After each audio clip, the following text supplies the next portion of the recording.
Hey, welcome back, guys. So we're here for another episode of making a quick tool or fixture for repairing the Trailblazer. So the last episode I did, we had to make a tool to put on the slide hammer so that we could slide the axle that went through the oil pan to the front differential, so it connects the two sides for the four-wheel drive.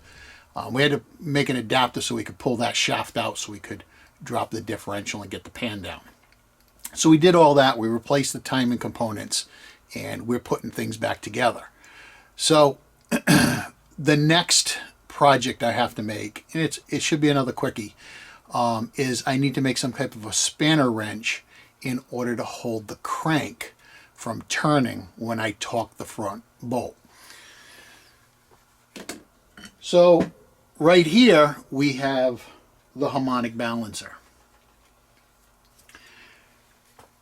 Well, a lot of you guys know that have done any type of automotive work at all is that a lot of the bolts that are used nowadays aren't a straight torque. They are some type of a torque, and then they're going to have a torque to yield spec where you have to rotate the bolt after the initial torque. So it could be 2 steps, 3 steps, 4 steps, whatever the case may be. You could torque to 20 foot-pounds, 50 foot-pounds, 100 foot-pounds, then turn 90 degrees. It just depends on the bolt. And the reason for doing that, torque to yield bolts provide a more even distribution of force across the surface of whatever you're torquing down, whether it be connecting rod bolts, main bolts, cylinder head bolts, or a front damper. Okay, so on this particular application, and I forget what the numbers are specifically, but this has to be torqued to somewhere for its first pass. I believe it's somewhere around 100 foot-pounds.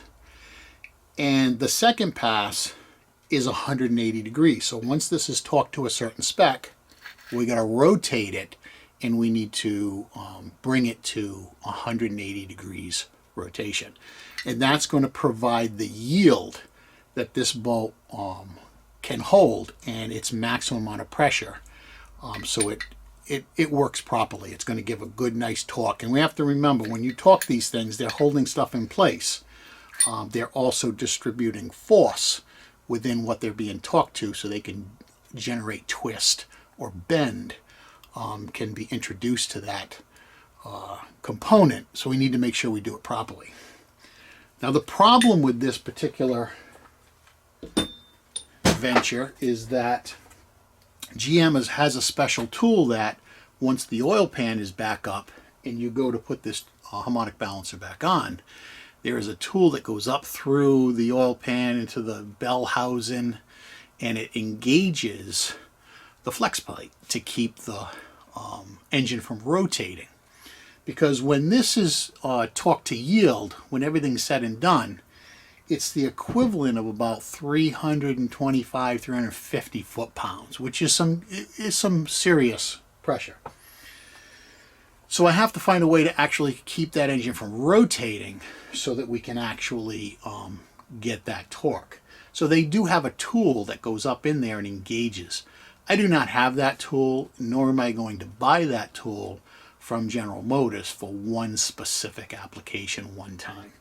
So we have to make some type of a spanner wrench to hold this while we torque this front bolt. So I came up with an idea. I got a lot of room in front of this motor because everything's apart. So what I'm going to do is I'm going to make a 2-pin spanner wrench that is going to engage the center section of this harmonic balancer. So the harmonic balancer is going to rotate in this direction or try to rotate when I torque it. So I'm going to make a couple of dowel pins which are going to engage the center spokes, and I'm going to connect them to a piece of steel And this piece of steel is going to have a cutout so that I can get my socket in there to actually rotate this component. This will rest along the frame of on the chassis, and that will prevent this from rotating. Okay, so that's the plan. Now, like I said, this is going to be it's not going to be a highly precision component. It's got to be relatively close. The pins that are going to protrude can only go in as deep as the thickness of these spokes, because in the back there's not a whole lot of room where the timing chain cover will come up and engage this. There is a little bit of room, but not a lot. And if you notice on the back of this, there are 3 cutouts, which are what the puller engages when you actually pull this. So there is a little bit of room in there, but not a lot. So we don't want to go too far past this. So what I'm going to do is I'm going to measure down to the bottom of that spoke up to the face of this, and I'm going to keep them pretty close to that, maybe a little bit deeper. And then I'm going to also measure the distance between the 2 of them. Try to get them in there nice and flat and square, and we'll measure the distance between the 2 of them, and I will put those 2 holes on the center line, and then there will be a cutout in here. Now, if you look at these little dowel pins where somebody turned them once before, there is a little tit on them. Okay, so I'm going to use that to measure what the spacing is between my 2 dowel pins. Now when I drill those holes, they will be a little bit looser than they need to be so that they can give a little bit and locate where they need to go. And I'm going to drill them and tap them to take a 7/16 14 8 grade bolt. So this bolt is going to engage. I'm going to cut this piece in half because it's long enough to use it for both, but it's going to engage the full length of each piece because I want this 8 grade bolt to be part of the strength of this lug that's going to hold that in place. Okay, so it's pretty simple.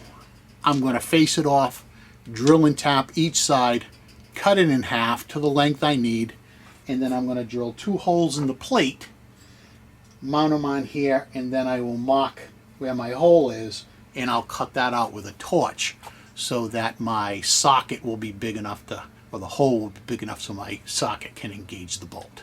Okay, so that's the project today. Pretty quick. It shouldn't take too long. And I'll take some pictures of the vehicle that's on the lift and show you some of the things so you can see what I'm talking about.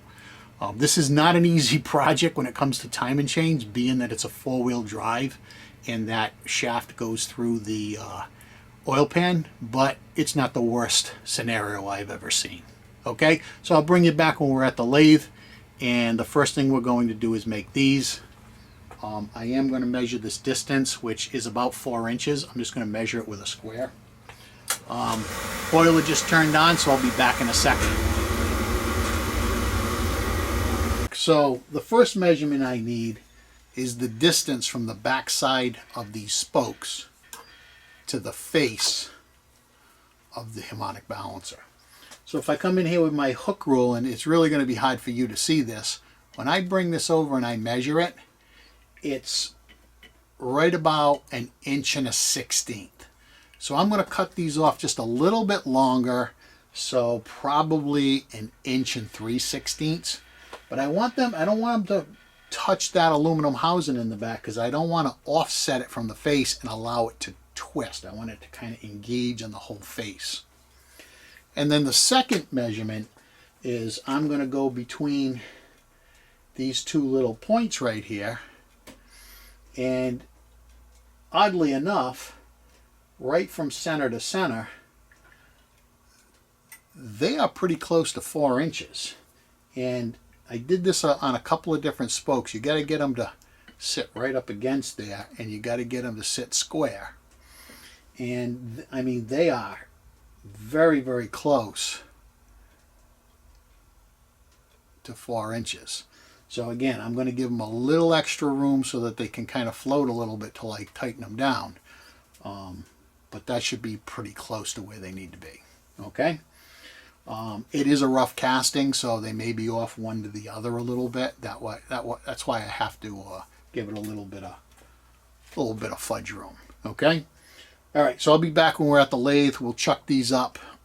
Again, I'm not too concerned about concentricity and stuff like that because of what this is.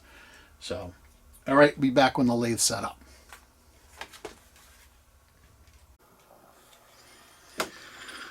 I don't know what happened. It didn't record. I think it was the battery. I swapped out the battery. But what I did was I came in here, I spotted this with a spotting drill. Okay. I'm now drilling it with the tap drill. And I'm going to power tap it halfway with this gun tap. It's got the radius cutting edge in there to force the chips forwards. So I'll come in here, I will tap half of this, cut it off, tap the rest of it, power tapping it, and I will make sure that I'm cut these to length, both of them. Okay, but sorry about that. I don't know what happened to the footage. The camera just it didn't record, so I just changed the battery out.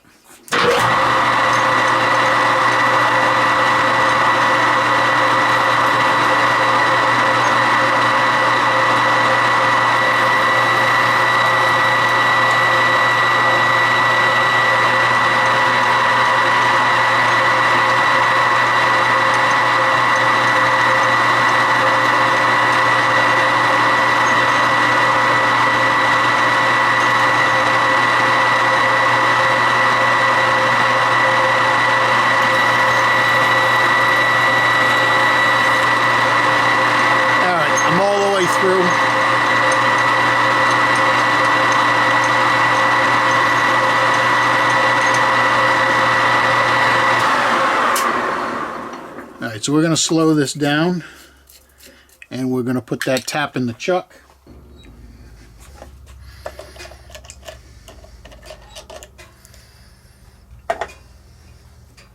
Now I went a little bit bigger with the tap drill for 2 reasons. Number one, I'm going to power tap it and I'm not real concerned about my thread engagement.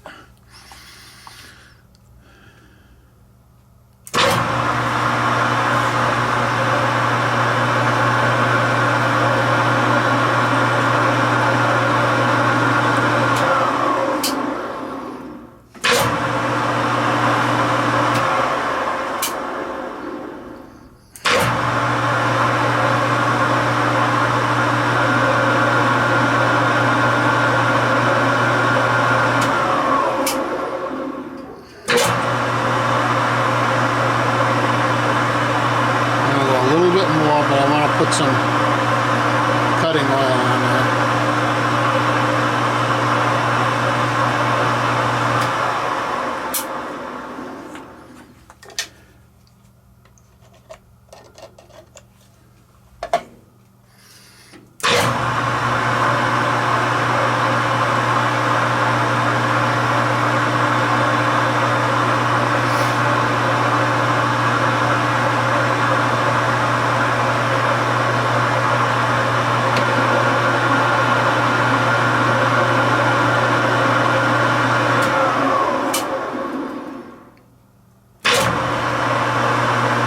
This lathe will do automatic reverse.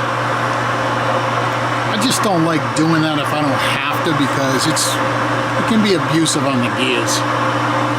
And these aren't helical gears in this head, they're straight gears.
close, so what I'm going to do is I'm going to back this off.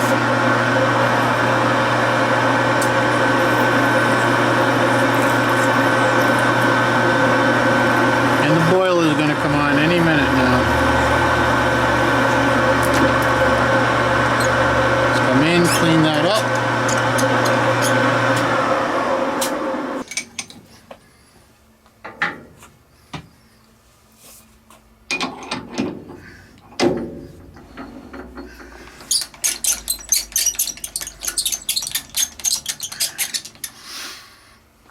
Knock that down.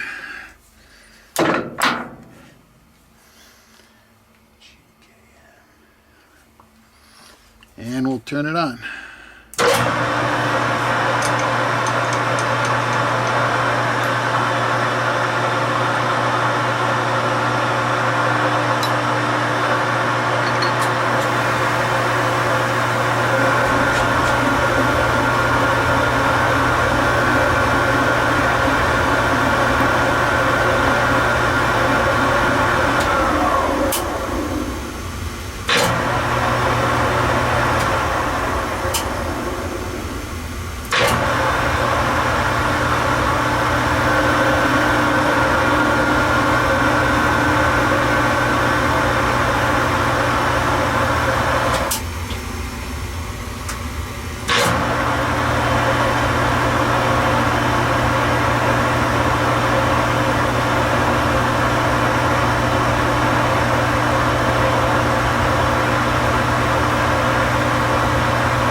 So I'm going to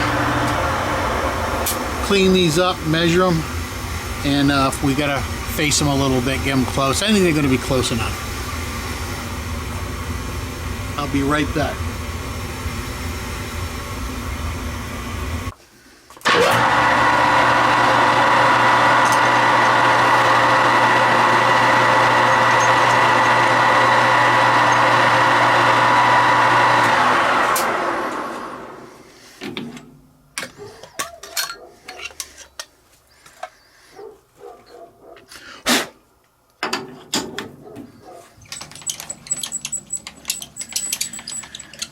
That's the Doberman going nuts.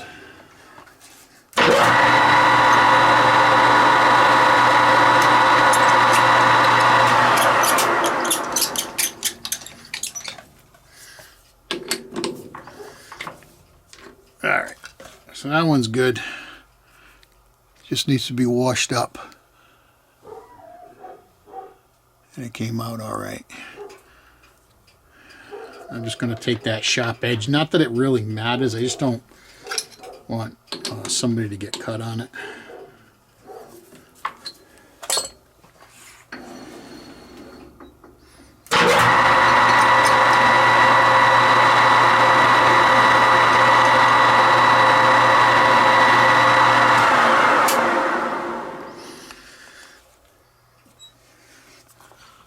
Left a really big burr on this one.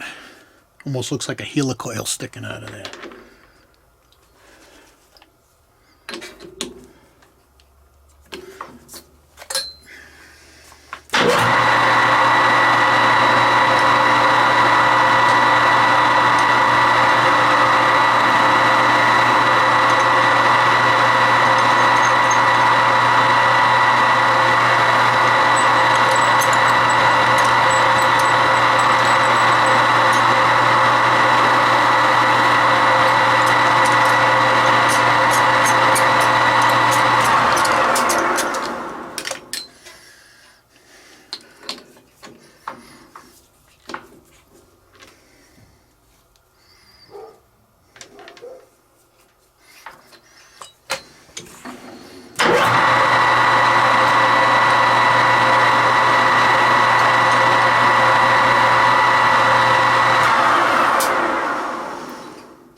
Alright, did a nice job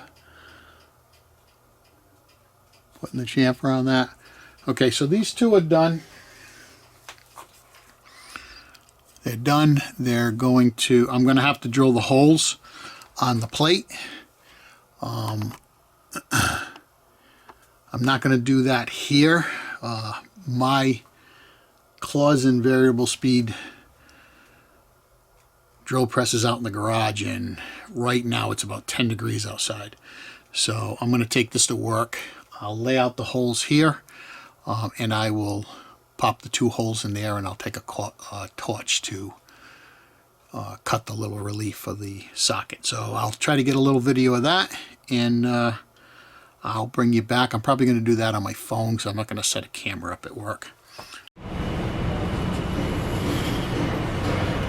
Alright, so this is how it's going to be set up. You need to make sure that these pins are against the legs inside this harmonic balancer, so as it rotates this way, it holds it in place. We may have to actually bend this to get enough clearance to get this so it sits up flat, but we'll deal with that later. So we're going to scribe a line here, 1.25 inches from this face down. I'm going to scribe a line, and then I'm going to line them up, and I'm going to use a transfer punch to punch the holes. Okay? So let's set this at 1.25 inches.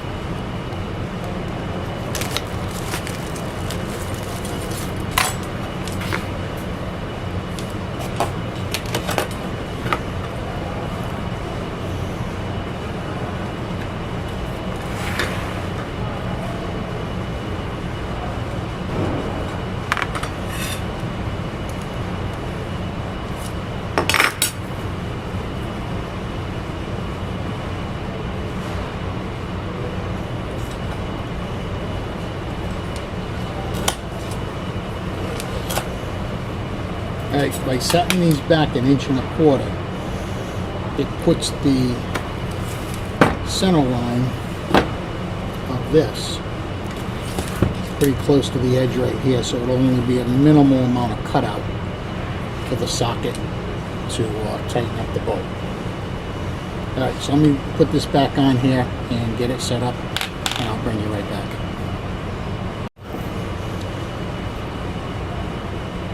Alright, so my only criteria for the first one is that this plate is almost all the way out through the end. If I have to cut this off the clearance, which I don't think I have to, I'll do that. So what I'm going to do, and I don't care about lining this one up yet, I want to get this one. I'm going to put this in the hole. And I look down in through here, and I'm pretty close to sitting right on the center.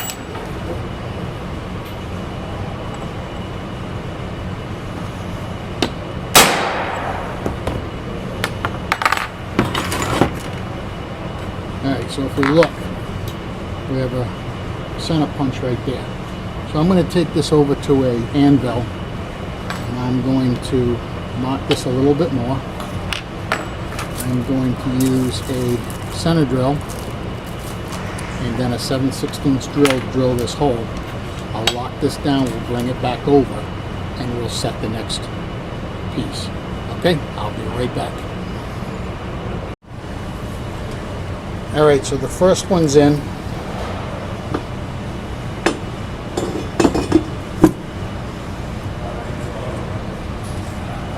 I'm going to make sure that's tucked in. Oh, on the wrong side.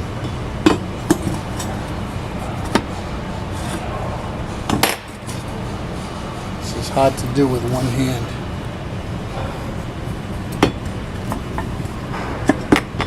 Make sure it's tucked in there tight. Then we're going to put this one right in here with the hole lined up with the center of this line. So I will have two. And I got it on this rotor because of the nut and the bolt on the other side. Alright, so now what I'm going to do is I'm going to take my transfer punch, transfer that, and go drill it. Alright, so I'll be right back. Alright, so I lined up the hole with the line that we drew on the plate. And I'm going to transfer this hole. Whoop.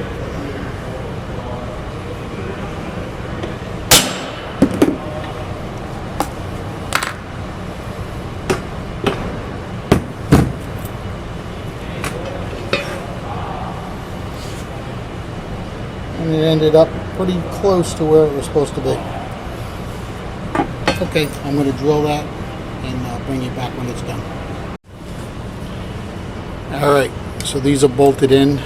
I blackened up or blued inside here. I'm going to take my scribe, I'm going to make a circle, and then I'm going to take a socket that's going to have to fit through there to get the bolt, and I'm going to take a torch and I'm going to cut it out and give it a little bit of clearance. Now, like I said, we may have to put a bend in this, an offset, so where it comes down this way, we may have to bend it like this so we can get in tight away from the frame. And this part down here will be up against the frame. But once we get the harmonic balancer on, we'll be able to determine whether we're going to have to do that or not. So that's it for right now.